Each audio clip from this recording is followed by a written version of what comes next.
Hi everyone, welcome to the biology concept. आज की इस वीडियो में हम बात करेंगे राइबोसोम्स के बारे में।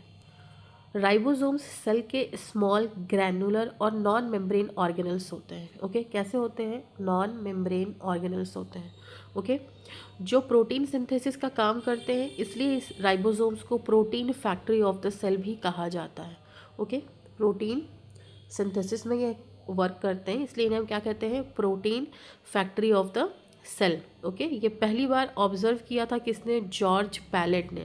Okay, in 1953 using a electron microscope. ठीक है, नेम लर्न होना चाहिए। जॉर्ज पैलेट ने इसे ऑब्जर्व किया था राइबोसोम को। ओके, यहाँ पे आप स्ट्रक्चर देख सकते हो। राइबोसोम जो है वो दो सब यूनिट्स का बना होता है। ठीक है, एक जो सब यूनिट होती है वो होती है स्मॉल। ओके, और दूसरी होती है लार्ज। ठीक है, स्मॉल सब यूनिट एंड लार्ज सब यूनिट, और ये बना आपका एक फुल राइबोसोम। ठीक है, ये गिवन है आपके एनसीईआरटी में, ये एनसीईआरटी फिगर था। ओके, नेक्स्ट ये जो फिगर मैं आपको दिखा रही हूँ ये थोड़ा मॉडिफाई फॉर्म है, ये हायर लेवल पे शो होता है। ये दोनों सब यूनिट्स मिल करके वर्क करती हैं, और ये इनकी साइट्स होती हैं लाइक ई साइट, पी साइट, ए साइट। ओके, तो राइबोसोम जो है इस तरह से वर्क करता है ऑन एमआरएनए। यहाँ पे आप देख सकते हो ये है एमआरएनए, ये राइबोसोम का लार्ज सब यूनिट है, नीचे वाला स्मॉल सब यूनिट है, एंड यहाँ पे आपका टीआरएनए। खैर, आपको ये फिगर लर्न करने की ज़रूरत नहीं है, आपको ये फिगर लर्न होना चाहिए क्योंकि ये एनसीईआरटी में गिवन है। ठीक है, ये थोड़ा एडिशनल पॉइंट रहा आपके लिए। ठीक है, अब हम बात करेंगे राइबोसोम के केमिकल कंपोजिशन की। तो केमिकली जो है राइबोसोम्स जो है वो आरएनए और प्रोटीन से बने होते हैं, और इनके अराउंड कोई मेम्ब्रेन नहीं होती है। Okay, another very important, no lipids, no membrane around ribosomes. Okay, RNA जिसका कंपोजिशन क्या होता है? 60 to 65% होता है राइबोसोम्स में, एंड प्रोटीन का कंपोजिशन कितना होता है? 30 to 40% होता है प्रोटीन। यानी कि जो राइबोसोम है वो 60 से 65% आरएनए, यानी किसका कंटेंट राइबोसोम के अंदर ज़्यादा है? आरएनए का कंटेंट ज़्यादा है। ठीक है, उसके बाद जो है प्रोटीन का है। इसके अंदर कोई लिपिड नहीं होता, no membranes. Okay, now the next point is size and sedimentation coefficient that is represented by S. अब हम इसके बारे में बात करेंगे। ओके, तो राइबोसोम जो होते हैं मेजर होते हैं किसमें? सेवेंबर्ग यूनिट में, जो कि रिप्रेजेंट होता है एस से। ठीक है, S is not additive, 50s plus 30s equals to 80 होता है, बट टाइप ऑफ सेल में राइबोसोम टाइप प्रोकैरियोटिक में क्या होता है? 70s राइबोसोम पाया जाता है। ठीक है, यूकैरियोट्स में 80s पाया जाता है, एंड माइटोकॉन्ड्रिया एंड क्लोरोप्लास्ट में 70s क्रोमोसोम पाया जाता है। Okay, this is very important points कि प्रोकैरियोटिक में कैसा राइबोसोम होता है? 70s का होता है, यूकैरियोटिक में 80s का होता है, एंड माइटोकॉन्ड्रिया एंड क्लोरोप्लास्ट में 70s का होता है। ये आपको लर्न होना चाहिए, तीनों ही पॉइंट्स कि माइटोकॉन्ड्रिया में, क्लोरोप्लास्ट में, यूकैरियोट्स में एंड प्रोकैरियोट्स में किस तरह के राइबोसोम्स प्रेजेंट होते हैं। ओके, ध्यान रखिए कि एस का मतलब होता है सेवेंबर्ग यूनिट। ओके, और ये साइज नहीं बल्कि सेडिमेंटेशन रेट को बताता है, इसलिए 50s प्लस 30s मिलकर 80s नहीं बनते बल्कि 70s बनते हैं। ओके, राइबोसोम्स के दो सब यूनिट्स होते हैं, मैंने आपको पीछे भी बताया, और यहाँ पे भी आपके स्ट्रक्चर में भी, स्ट्रक्चर वाले पॉइंट में भी गिवन है। दो सब यूनिट्स है, लार्ज यूनिट, स्मॉल यूनिट है, ये प्रोकैरियोटिक में है, एंड यूकैरियोटिक में भी दो सब यूनिट्स है, large and small.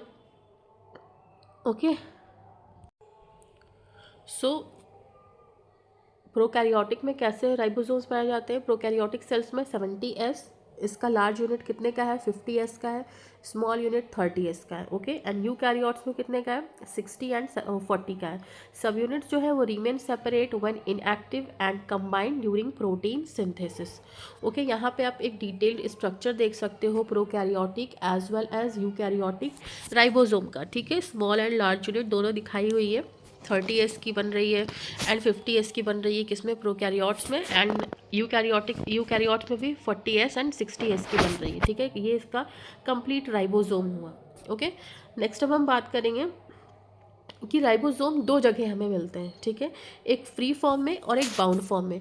Free form में जो साइटोप्लाज्म में होते हैं और साइटोप्लाज्मिक प्रोटीन बनाते हैं। Okay, found freely in the cytosol, synthesize cytoplasmic protein. Example इसका क्या है? एंजाइम्स फॉर ग्लाइकोलाइसिस होगा यहाँ पे, ओके। यहाँ पे ये मिस हो गया है, ग्लाइकोलाइसिस, ओके।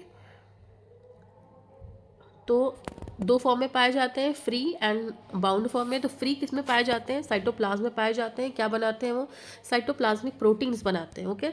नेक्स्ट जो है वो बाउंड फॉर्म का राइबोसोम होता है, जो कि रफ इंडोप्लाज्मिक रेटिकुलम से जुड़े होते हैं और सिक्रेटरी प्रोटीन बनाते हैं, ओके। एग्जाम्पल इनका क्या है? Hormones and antibiotics. Structure of free and bound ribosome is same, only function is different, ठीक है। यहाँ पे एक इंपॉर्टेंट पॉइंट ये है कि जो फ्री और बाउंड राइबोसोम है, दोनों का जो स्ट्रक्चर होता है वो सेम होता है, लेकिन फंक्शन डिफरेंट होता है, ओके। तो इस जो फ्री वाला था वो क्या कर रहा था? साइटोप्लाज्मिक प्रोटीन बना रहा था। और जो बाउंड वाला है वो क्या कर रहा है? इंडोप्लाज्मिक रेटिकुलम से अटैच है और मेम्ब्रेन प्रोटीन और सिंथेसाइज कर रहा है। क्या कर रहा है वो? सिंथेसाइज कर रहा है secretory protein and membrane protein को, ठीक है।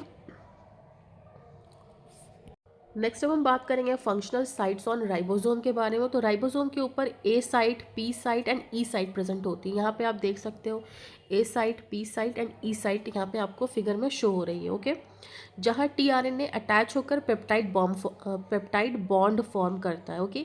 एक ही एमआरएनए पे जब मल्टीपल राइबोसोम्स काम करते हैं तो उसे हम पॉली राइबोसोम कहते हैं, ओके। यहाँ पे आप देख सकते हो पॉली राइबोसोम के बारे में गिवन है। Multiple ribosomes attached on a single mRNA increases the rate of protein synthesis common in actively synthesizing cell, ठीक है। कुछ इस तरह का स्ट्रक्चर दिखता है पॉली राइबोसोम का, ठीक है। ये आपका जो होता है वो होता है क्या? एमआरएनए, ठीक है। तो यहाँ पे मैंने आपको बताया ई, पी एंड ए साइट के बारे में। ए साइट पे क्या होता है? अमीनो एसिटाइल टीआरएनए की बाइंडिंग होती है। पी साइट पे पेप्टिडाइल आरएनए की बॉन्ड फॉर्मेशन करता है ये। एंड ई साइट जो है वो एग्जिट ऑफ टीआरएनए, यानी टीआरएनए जो है यहाँ से एग्जिट करता है, ठीक है। रोल इन प्रोटीन सिंथेसिस में अगर हम देखें तो प्रोटीन सिंथेसिस जो है वो 3 स्टेप्स में होता है। Initiation, elongation and then termination, ठीक है। इनिशिएशन मतलब यहाँ पे शुरू हो रही है प्रोटीन सिंथेसिस, फिर इलोंगेशन में 1 बाय 1 प्रोटीन की चेन बन रही है, एंड थर्ड टर्मिनेशन, यहाँ पे प्रोटीन का सिंथेसिस जो है वो टर्मिनेट हो रहा है, ख़त्म हो रहा है, ठीक है। राइबोसोम जो है वो एमआरएनए के ऊपर 5 to 3 डायरेक्शन में मूव करते हैं, ठीक है। लाइक ये आपका एमआरएनए है 5 प्राइम टू 3 प्राइम, तो जो राइबोसोम है वो आपका इस डायरेक्शन में चलता है, okay. This is another very important point कि आपको ये पता होना चाहिए राइबोसोम किस प्राइम से किस प्राइम तक मूव करते हैं। तो that is 5 to 3 prime direction में वो मूव करते हैं राइबोसोम्स, ओके।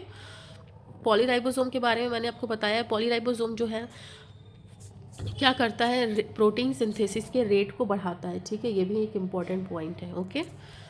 अब हम बात करेंगे राइबोसोम्स इन सेल ऑर्गेनल्स, ठीक है। तो माइटोकॉन्ड्रिया एंड क्लोरोप्लास्ट जो है वो 70s राइबोसोम कंटेन करता है, मैंने आपको पहले भी बताया।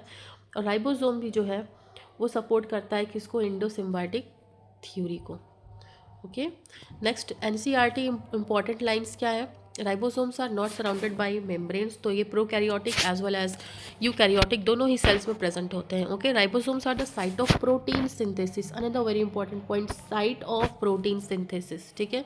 क्लोरोप्लास्ट के पास जो है वो 70S राइबोसोम होता है, और साइटोप्लाज्मिक राइबोसोम्स जो होते हैं वो 80S होता है, ठीक है। क्लोरोप्लास्ट एंड माइटोकॉन्ड्रिया दोनों के पास 70S होता है, साइटोप्लाज्मिक राइबोसोम्स 80S होते हैं, ओके। तो ये था आपका ribosomes protein factory of the cell, okay. अगर वीडियो हेल्पफुल लगा हो तो लाइक शेयर करिए, और ऐसे ही एनसीईआरटी बेस्ड बायोलॉजी वीडियोस के लिए चैनल को सब्सक्राइब करिए। Thanks for watching.